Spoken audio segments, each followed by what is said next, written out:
Friends, good morning. आज के इस वीडियो में बात करते हैं एक बेहतरीन होम्योपैथिक मेडिसिन जिसका स्फीयर ऑफ एक्शन किडनी पर है, लीवर पर है, स्प्लीन पर, इवन हार्ट पे भी है।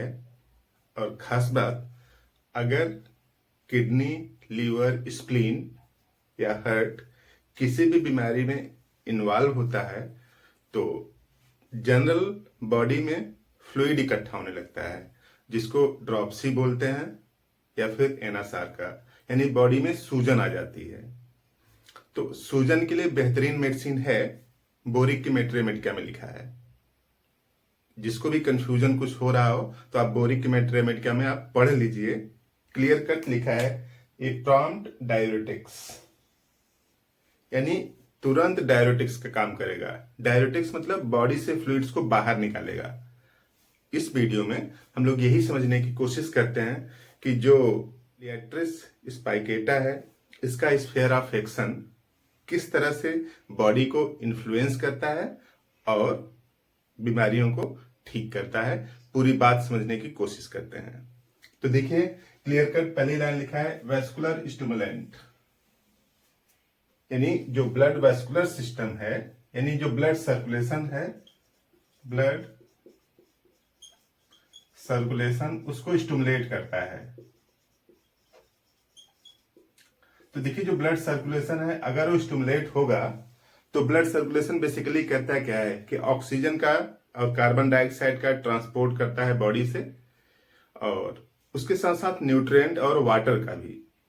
तो अगर ब्लड वेस्कुलर सिस्टम एक्टिवेट हो जाएगा तो कहीं पे भी अगर इकट्ठा है फ्लूइड्स,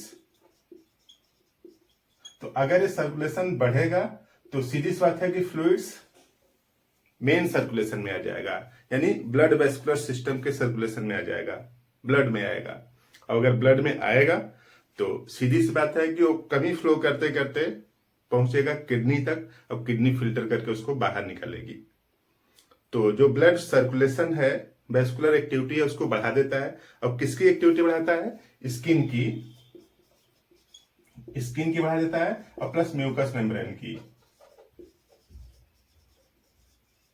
स्किन और म्यूकस मेम्ब्रेन की एक्टिविटी को बढ़ा देता है। अब स्किन की एक्टिविटी को बढ़ा देगा तो थोड़ा पसीना भी हो जाएगा। अगर आप काम करते हैं तो, और पैदल चलते हैं या फिर कुछ भी एक्सरसाइज किया तो पसीना निकलेगा, तो भी सूजन में हेल्प करेगा। और दूसरा म्यूकस मेम्ब्रेन यानी ऐसी मेम्ब्रेन जहां से कुछ फ्लूइड्स बनते हैं, सिक्रीशन बनते हैं, वो चाहे इंटेस्टाइन हो, चाहे लीवर, चाहे स्प्लीन, चाहे किडनी। तो इन सब की जो म्यूकस मेम्ब्रेन है वो एक्टिवेट हो जाएंगी तो म्यूकस सिक्रीशन करने लगेंगी, और म्यूकस सिक्रीशन यानी जो एक्सेस सरप्लस वाटर है उसको बाहर निकालेंगी। तो देखिए, ब्लड सर्कुलेशन को स्टिमुलेट करता है तो फ्लूइड्स जो इकट्ठा है वो रियल सर्कुलेशन में आ जाएगा। होता क्या है कि जो कहीं पे भी सूजन आती है तो ब्लड की जो नलिकाएं हैं उसके चारों तरफ जो सेल्स हैं, कोशिकाएं हैं, इसमें फ्लूइड्स इकट्ठा होता है। तो ब्लड तो इधर से फ्लो कर रहा है लेकिन इससे फ्लूइड्स पर कोई प्रभाव नहीं पड़ रहा है। तो ये क्या करेगा कि ब्लड सर्कुलेशन को स्टिमुलेट करेगा। तो यहाँ पे जो आर्टरी और वेन्स हैं वो भी स्टिमुलेट होंगी, क्योंकि ये जो फ्लूइड्स कभी इन्हीं में से बाहर गया है, फ्लूइड्स कहीं से बाहर से नहीं आया है, इसमें से ही फ्लूइड्स इधर गया, फिर ये वापस नहीं आ पाया। अब कहेंगे कि बाहर क्यों जाता है? तो बाहर इसलिए जाता है कि अगर फ्लूइड्स बाहर नहीं जाएगा तो ऑक्सीजन और फूड ये सब कैसे बाहर जाएगा?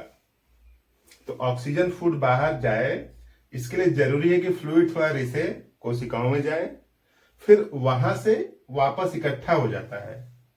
ऑक्सीजन यूज कर ली जाती है, फिर CO इकट्ठा कर लेगा, और जो वेस्टेज फूड मटेरियल होगा उसको भी वापस इकट्ठा कर लेगा। तो इस तरह से पूरी बॉडी की प्रक्रिया चलती रहती है। तो स्किन और म्यूकस मेम्ब्रेन को एक्टिवेट कर देता है। तो कहीं पे भी सूजन जो आ रही है, पेट के चारों तरफ आ रही है, तो उसको एसाइटिस बोलते हैं या फिर ड्रॉप्सी। तो देखिए, लिखा है increase functional activity of skin and mucous membrane, यानी लिएट्रिस स्पाइकेटा स्किन और म्यूकस मेम्ब्रेन की एक्टिविटी को इंक्रीज कर देता है। इंक्रीज करेगा तो किस में हेल्प आएगा? ड्रॉप्सी में। ड्रॉप्सी होने के जो 3 प्रमुख कारण है, या तो लीवर में कोई डिजीज हो, हेपेटाइटिस हो सकता है, या फिर जॉन्डिस हो सकता है, या फिर इसी टाइप की फैटी लीवर, कई बीमारियां हो सकती हैं। तो लीवर से संबंधित कोई भी बीमारी हो, उसकी वजह से अगर ड्रॉप्सी आ रही हो, या फिर स्प्लीन बढ़ गई हो, स्प्लीनोमेगैली हो गया हो, या फिर किडनी इन्वॉल्व हो, यानी किडनी कम सिक्रीशन कर रही हो, किडनी की म्यूकस मेम्ब्रेन कम सिक्रीशन करेगी तो कम यूरिन बनेगा, और कम यूरिन बनेगा तो बॉडी में सूजन आएगी। तो ड्रॉप्सी लीवर, स्प्लीन या फिर किडनी डिजीज की वजह से हो।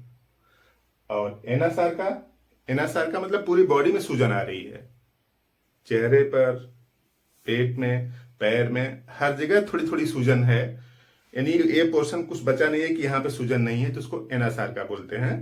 तो एनासार्का का होने का रीजन क्या है? हार्ट और किडनी और हार्ट इन्वॉल्व है। देखिए, हार्ट पंप करेगा, सर्कुलेशन बढ़ाएगा, किडनी उसको फिल्टर करके बाहर निकालेगी। अगर इन दोनों में दिक्कत है या किसी एक में दिक्कत है तो जनरल बॉडी में फ्लूइड्स इकट्ठा होने लगता है, उसको एनासार्का बोलते हैं। और एनासार्का की वजह से भी जो फ्लूइड्स इकट्ठा है, यानी जो ड्रॉप्सी है या फिर एनासार्का है, तो इतने कंपोनेंट्स इन्वॉल्व हैं, इस वजह से जो बॉडी में फ्लूइड्स होगा उसको बाहर निकालेगा। इसलिए क्लियर कट लिखा है बोरिकीमेट्री अमेरिका में, ए प्रॉम्प्ट डायरेटिक्स, यानी ऐसा डायरेटिक्स जो तुरंत तात्कालिक तरीके से काम करता है। तो इतनी अच्छी मेडिसिन है, जो कुछ भी बातें हैं सब बोरिकीमेट्री अमेरिका में है, आप उसमें पढ़ सकते हैं।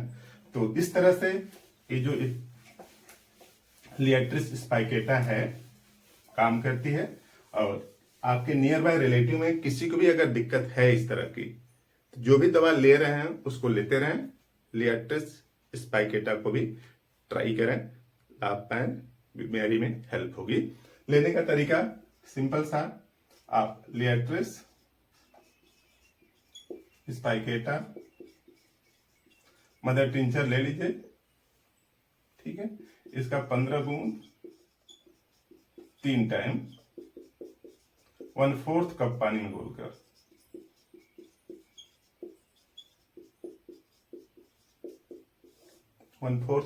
घोलकर, इसका यूज करें और बेहतर रिजल्ट आएगा। इसी तरीके के और बेहतरीन वीडियो हैं, आप उनको देखें, जानकारी बढ़ाएं, बीमार होने की संभावना को कम करें। बात समझ में आई तो इस वीडियो को लाइक कर दें, चैनल बनाए तो सब्सक्राइब जरूर करें ताकि नया नोटिफिकेशन आपको मिलता रहे। सब्सक्राइब करना आसान है, पैसा नहीं लगता, नीचे रेड कलर के बटन दिख रहे हैं उसको दबा दीजिए, काला हो जाएगा, नया नोटिफिकेशन आपको मिलता रहेगा।